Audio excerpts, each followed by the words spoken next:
Kwa majina naitwa Shukurani Stanley Ndumla. Mimi ni mwenyekiti wa bodi katika taasisi hii ya mafunzo ya afya Case Royal College. Kwanza kabisa ninamshukuru Mungu kwa ajili ya siku ya leo. Lakini pia tunamshukuru Mungu sana kutufikisha siku ya leo kwa ajili ya mahafali ya 11 katika taasisi yetu. Taasisi yetu ni taasisi mahiri kabisa ambayo inachukua wanafunzi wengi kutoka ndani ya Tanzania na nje ya Tanzania pia.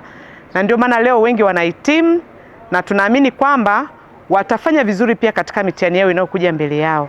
Lakini pia naomba niwaalike wazazi kutoka sehemu mbalimbali. Kama nilivyosema, tumeendelea kupokea wanafunzi katika kipindi hiki cha usajili na tunaendelea kupokea hata sasa.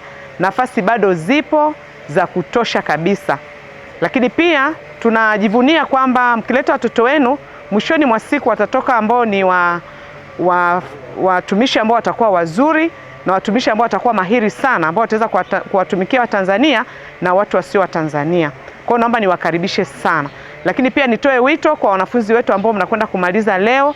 Sisi tunawatakia kila laheri kama bodi. Tunaamini kwamba walimu na watumishi wasio walimu wameweza kuwafundisha, kuwaelekeza, kuwaonya, lakini kuwapa maadili ambayo yatastahili kuyatumia mnapokuwa katika shughuli zenu au majukumu ambayo mtaenda kuyaanza sasa. Tunawatakia kila laheri na Mungu awe pamoja nanyi, na katika mitihani iliyoko mbele yenu pia Mungu awawezeshe wote muweze kufaulu. Asante sana.